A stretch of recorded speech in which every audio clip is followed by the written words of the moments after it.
hundi keessan qalamuuf ta'aa jirtu laa sinittani ma boruu keechanis kanuma viidiyoo isa waraabuun uummanni kun dhugaa kiyya hin baasa laata du'ee nafuu laata isaanis ta'anii nyaatanani du'ee jetteeti viidiyoo isa waraabde ta'a dhugaa seenas hin gaafata dhugaa jirtu dubbadhaa dhugaa waaqa jechuudha irra hin dibinaa.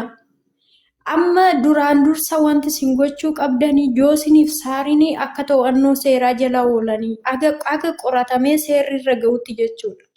Haga sanittuu to'annoo seeraa jala ooluu qabu malee haala taa'uu hin qaban. Maaliif hin ba'u waan ta'eef karaa buujalee kana faa deemu waan ta'eef. Kanas hin jedhaa yoon dogongorarree qabaadhee na sirreeffadhaadha. Isinin jechuu barbaada boonini osoo na fajjeessu koomentiin dhaafoo fajjeeste hin jedhina booniin koomentii dhaaf hin ajjeesne dhugaa isinitti yeroo ishiin gama feesbuukiitti dhuftu nan beeka dhugaan ergan onlaayinii kanarra dhufee waggaa 10 guutee jira garuu guyyaa tokko gadi ba'ee ganda namaa arrabsee hin beeku nama tuqee hin beeku booniin nama rartuu oromummaa qabdi sabboonummaa qabdi haala suusiisan keessa jiraattetu Komentii akkasii barraa fi karaa FBC jechuudha. Yeroo sanuu of hin ajjeesne booniin kan of ajjeeste rakkoo saarii sanii fi joosisti bakka walumaa gala rakkoo abbaa warraa ishiitiif of ajjeeste booniin jaalattanis jibbitanis dhugaa isinitti maanii dhugaa waaqaa maaliif booniin rakkattee miti rakkoo san hunda keessa dabartee makiinaa bitatte mana akkasii itti galtee kiraasoo ta'e bara dhufummoo mana bitadha jettee abdii horatte.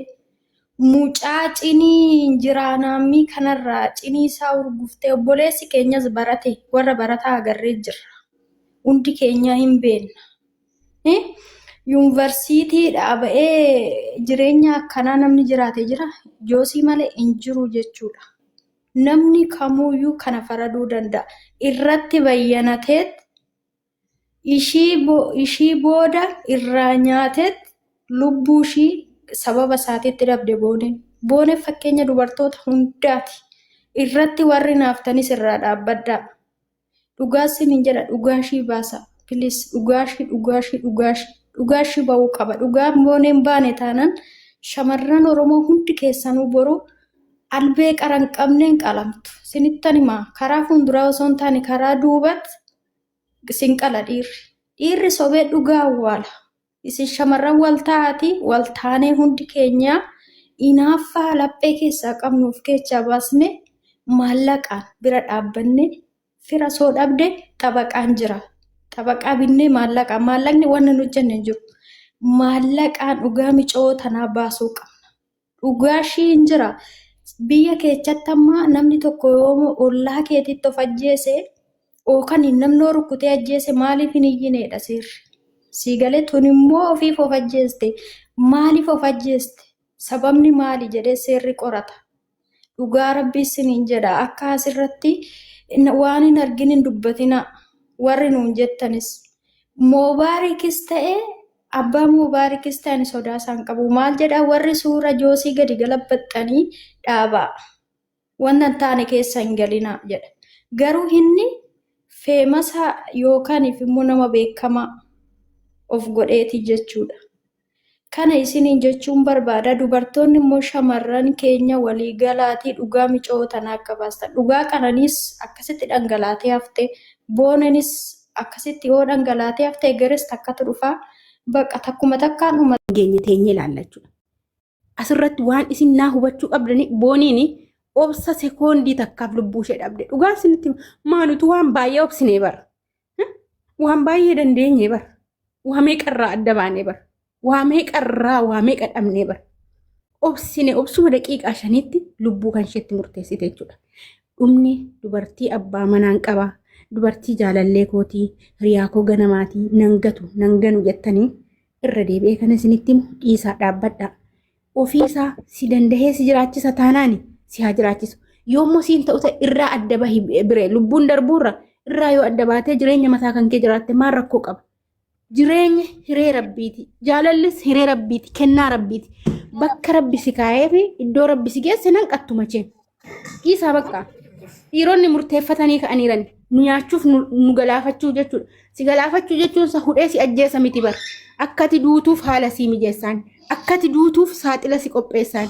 Akkati duutuuf saaxinii si qopheessaan. Of qabaa bakka dubartoonni keenya. Ofitti deebinaa waliif jiraannaa bakka.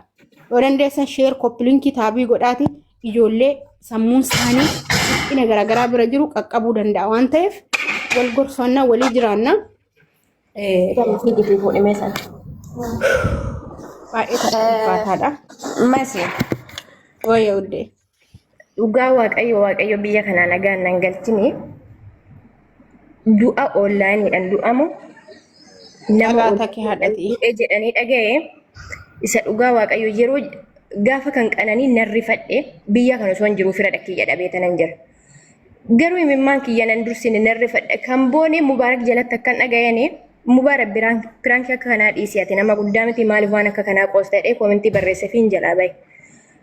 Gaafan deemee fi birratti argu baqa poostii gammadaa yeroon argu dhugaa waaqayyo bakka hin jiru wallaali imimmaan yeroo sana na dursee kushiina dhaayiraata hojjetaa ta'an ture.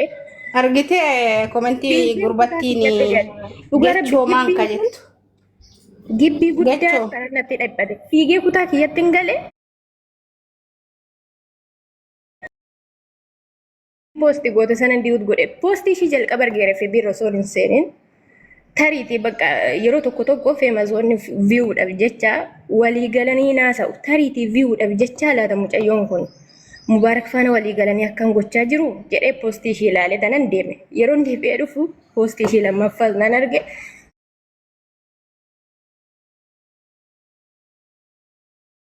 Godhee jechuudha. Biyya ormaa keessatti du'a namaa dhaga'ee tokkoffaa kanneen akka kana gaggaabe du'aa ceeti ture. Lammaffaa du'a booni du'aa cee wajjin walum natti fakkaate dhugaa rabbii. Bakka tokkum natti fakkaate maaliif inni mucayyoon kun fakkeessu otoo hin taane kaleessa gaafa namni kumaatamaan ishiitti duulu booni nanaaf fakkeenya jireenya kootii naaf turte. Viidiyoo ishii ilaalee jireenya ishii jalqabaa ilaalee hojii ishii jalqabaa hojjetaa turte sana hundi ilaalee booniin kaleessa godaanaa turtee miti har'a manatti ol deebite. Kaleessa booniin mana xiqqoo sana keessa turtee miti har'a mana gaariitti darbite konkolaataa bitatte nuufis boru guyyaan jira. Anis boru jireenya gaarii jiraachuu danda'a kan jedhu shifirraa fakkeenya baay'een ilaalaa ture. Gaafa namni meeqatti duulu faallaa namoota baay'een ishee jaaladha ture booni. Kaleessa gaafa akka sanaa siin jalan ture nan seena nan baa gaafa laayivii amzaarra turtanii dhugaa rabbee bakka akka waan firri yookittii fi haatina jalaa duudatti intinii ishii sana ilaalee tanan bu'aa ture dhugaa rabbee naman hin beekneef nama onlaayiniitiif yeroo jalqabaatiif boonedhaaf hin bo'e jechuudha dhugaa rabbeenna mineenja wanta jettu si dhoowwa si wallaalchisaa. Ammas taanaan fira hin qabdu mucayyoon kun jettee turte jecha keessatti fira dhabduyyuu tokko taanaan ani jira michuun jirti booniin jirti bakka warri gaasitii kana keessa jiru ana si caaltuu hin geenye fira taanaan nama dubbatu biyya keessaa qabaannan maatiin ishii maatii yaatima ta'aniyyuu maatiin ishii maatii dadhabaa ta'aniyyuu maallaqa dhabduyyuu nama 10 nama 20 taanaan maallaqni gaadha maaliif miliyoona tokko gaafata seerri hin gaafatu miliyoona tokko sana gaafatas yoo ta'e. Nama 100 taanaan gaadha. Maaliif eessatti hin jiraadha? Maalitti hin jiraadha? Buraanarras gahuu danda'a waan ta'eef, sirras gahuu danda'a waan ta'eef. Leenjaa bichaa istii teenyee ilaalla. Si jammar wanti keenya galman qabu dubbii ka'umsa qabaa. Jalqaba isaa dubbanna malee xumura argisiisne hin jiru. Xumura hin qabu wanti waa'een keenya, waa'een saba keenya waan ta'eef. Osoo saba biraa ta'eeti yoo naqaata.